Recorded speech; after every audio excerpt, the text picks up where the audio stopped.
মানে কি বলতো, ফোবিয়াটা আমার 2019-এর ফোবিয়াটা এতটাই গাঢ় ছিল। ইনফ্যাক্ট আমার বাচ্চাটাও চেয়েছিলাম যাতে ছেলে হোক, কারণ গতবার যেহেতু মেয়ে ছিল এবং সেটা বাঁচেনি, তাকে বাঁচানো যায়নি। তো সেই কারণে আমার মনে হয়েছিল যে না, আমি এবারে ছেলেই চাইবো, যে ছেলেই হোক। তো সেই জায়গা থেকে ওর ইচ্ছা ছিল মেয়ে হোক। আমি 4 তারিখে যখন এসেছিলাম এখানে, তো একবার ওই 99 হার্টবিট একবারের জন্য পাওয়া গিয়েছিল। তো আমরা কোনো রকম রিস্ক নেইনি, 2 দিন আগেই আমরা অ্যাডমিট হয়ে গিয়েছিলাম। গিয়ে তারপরে সবই মোটামুটি নর্মালি হয়েছে, কিন্তু ওটি রুমে যাওয়ার আগে আমি বারবার নিজেকে স্ট্রং করছিলাম, ভাবছিলাম না this is the first time, আমার কোনো এক্সপিরিয়েন্স নেই, সব ভালো হবে, সব সব ঠিক হবে। এবং সব থেকে আমার যে শক্তি, সে হচ্ছে এই মানুষটা, মানে আমার পাশে স্ট্রংলি সবসময় ছিল, ওটি রুমেও ছিল। কারণ তার সেটা হচ্ছে, আমি যেহেতু আমার পাস্ট একটা হিস্ট্রি আছে, সে কারণে আমি চাইনি যে সেই সময় পুরনো যা কিছু ঘটেছে সেগুলো আবার পুনরাবৃত্তি হোক। এই নয় কি যে আমি প্রেগনেন্ট ছিলাম কি ছিলাম না, বিয়ে কখন হয়েছে, এটা আমার কাছে কোনো ম্যাটারই করে না। মাতৃত্ব আর বিয়ে সম্পূর্ণ আলাদা, অন্তত আমার। Small like huge. Thank you. Congratulations, both of you. Thank you. All the very best. Sir তো আসতে কথা বলবেন না, এটা সুন্দর ব্যাপারটা হতো না। তুমি কি ডায়েটে আছো বাইরে?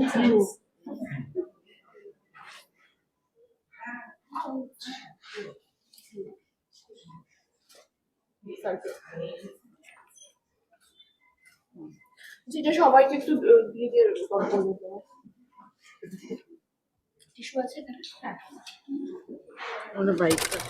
কেমন আছে শরীর দুজনের এবং অনুভূতি? হ্যাঁ, এটা একটা মানে অব্যক্ত অনুভূতি, মানে যেটা কখনোই বর্ণনা করা যায় না কোনো একটা শব্দে বা কথায়। সকলেরই মোটামুটি জানা আমার মাতৃত্ব চাওয়া এবং পুরো জার্নিটাই। তো আমি যে কারণে লুকিয়ে রেখেছিলাম, মানে সবাই তোমরা বহুবার জিজ্ঞাসা করেছো যে তুমি কি মা হতে চলেছো, নতুন আসতে চলেছে, আমি বারবার ঘুরিয়ে গেছি। একটাই মাত্র কারণ তার, সেটা হচ্ছে আমি যেহেতু আমার পাস্ট একটা হিস্ট্রি আছে, সে কারণে আমি চাইনি যে সেই সময় পুরনো যা কিছু ঘটেছে সেগুলো আবার পুনরাবৃত্তি হোক। এই নয় কি যে আমি প্রেগনেন্ট ছিলাম কি ছিলাম না, বিয়ে কখন হয়েছে, এটা আমার কাছে কোনো ম্যাটারই করে না। মাতৃত্ব আর বিয়ে সম্পূর্ণ আলাদা, অন্তত আমার কাছে। তো যেহেতু গতবারে আমার সমস্তটাই আমি শেয়ার করেছিলাম, ইনফ্যাক্ট কৃষ্ণকলিতে আমার অনস্ক্রিন অফস্ক্রিন প্রেগনেন্সি সব এক ছিল, তো আমি চাইনি সেটা যদি আগে থেকে জানাজানি হয়ে যায়, মানে কি হয়, লোকে তো কুসংস্কার তো থাকেই মানুষের মনে, তো সেইটা আমি কোনো একটা জায়গা থেকে আমার মনের মধ্যে খুব ফোবিয়া তৈরি হয়ে গিয়েছিল যে সবাই যদি আগে থেকে জানতে পেরে যায়, যদি কিছু করে ফেলে, যদি কিছু ক্ষতি হয়ে যায়, তো সেই জায়গা থেকে সম্পূর্ণটা লুকিয়ে রাখা। এবং তোমাদের বারবার বলেছিলাম যেদিন আমি মা হব সেদিন সবার আগে তোমরা জানতে পারবে, আমি সেটাই করেছি, তোমাদেরকে আমি জানিয়েছি যে আমি মা হয়েছি। That's it. এটা এর থেকে বড় পাওনার কিছু নেই। হ্যাঁ, ব্যথা বেদনা তো আছেই, বাট ওর মুখের দিকে তাকিয়ে সবকিছু ভালো সুন্দর। না, অ্যাকচুয়ালি স্পর্শ তো প্রথম পেয়েছি ওটি রুমে, যেখানে ও ছিল, দুজনে আমরা একসাথে ওর মুখটা দেখেছি। আর আমার মানে কি বলতো, ফোবিয়াটা আমার 2019-এর ফোবিয়াটা এতটাই গাঢ় ছিল। ইনফ্যাক্ট আমার বাচ্চাটাও চেয়েছিলাম যাতে ছেলে হোক, কারণ গতবার যেহেতু মেয়ে ছিল এবং সেটা বাঁচেনি, তাকে বাঁচানো যায়নি। তো সেই কারণে আমার মনে হয়েছিল যে না, আমি এবারে ছেলেই চাইবো, যে ছেলেই হোক। তো সেই জায়গা থেকে ওর ইচ্ছা ছিল মেয়ে হোক।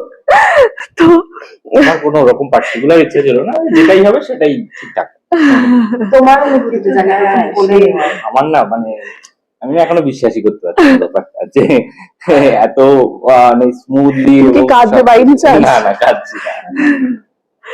আমি দেখলাম আগলে মানে নিয়ে আসছে, এখন একটা মানে প্রথমে এটা একটু ভয় হয় না, সেই জিনিসটা নেই। মানে সেটা তো সবসময় আমি মানে নিচেও মানে খুব একটা এসেছি বলে আমার মনে হয় না, মানে পুরো টাইমটাই ছিলাম এবং সেটাকে এনজয় করেছি। এবং এরপর তো বাড়িতে পুরো একদম টাইম। আরো খুব মানে স্ট্রং বাচ্চা, খুব মানে এখনই মাথার একটা ঘাটটা ঘোরাচ্ছে, আর ওর যে কটটা থাকে না, 2-3 দিনেই পড়ে গেছে ওটা, মানে যেতে অনেক সময় লাগে, ও খুব স্পিডে বাড়বে মনে হয় গেস। নামটা কি ভাবনা? সিডো সম্পূর্ণ ওর ভাবনা, এবার তুমি এক্সপ্লেন করো ওয়াই সিডো। নামটার অনেক মিনিং আছে, একটু সার্চ করলে পেয়ে যাবে। ঠিক আছে, আর এটা তো থাকতে হবে। মানে আমরা বাঙালি অনেকে, হ্যাঁ অনেকে হয়তো বলবেন যে হ্যাঁ কেন কোনো বাঙালি নাম কেন হলো না। তো তো সব বাবা মারই তো একটু উচ্চাকাঙ্ক্ষা থাকে, তো সেই অ্যাঙ্গেল থেকে নামটা দেওয়া। মানে ইটস আ ব্র্যাট ডাকনাম তো ঠিক হয়েছে? এখনো পর্যন্ত এক একজন এক রকম দেবে তো, এবার তো বড়দা ছোটদা সবাই ডাকছে অনেক আপাতত কিছু বাড়ির। আচ্ছা, সুস্মিতা, তুমি সবসময় বলে এসছো বিয়ের সময় যে মা হতে চাই, এই একটা কথা খুব জোর দিয়েছো সবসময়, এবং এই যে আজকে মা হওয়া, সেটা কি মানে কি মনে হয় যে স্বপ্ন পূরণ একটা মানে বড় জীবনের? দেখো আমি তো মানে মেয়ে হিসাবে আমার কাছে মনে হয় মাতৃত্বটা একটা মেয়ের পূর্ণতা আসে, এটা আমার ব্যক্তিগত মতামত, বিভিন্ন জনের বিভিন্ন রকম মতামত হতেই পারে, মানে একটা মেয়ে মানেই তাকে যে মা হতে হবে এমনটা নাও, বাট আমার কাছে এটা খুব গুরুত্বপূর্ণ এবং মূল্যবান। তো আমি যেটা চেয়েছি আমি সেটা করতে পেরেছি, মানে এটা আমার কাছে অ্যাচিভমেন্ট, আর কিছু না।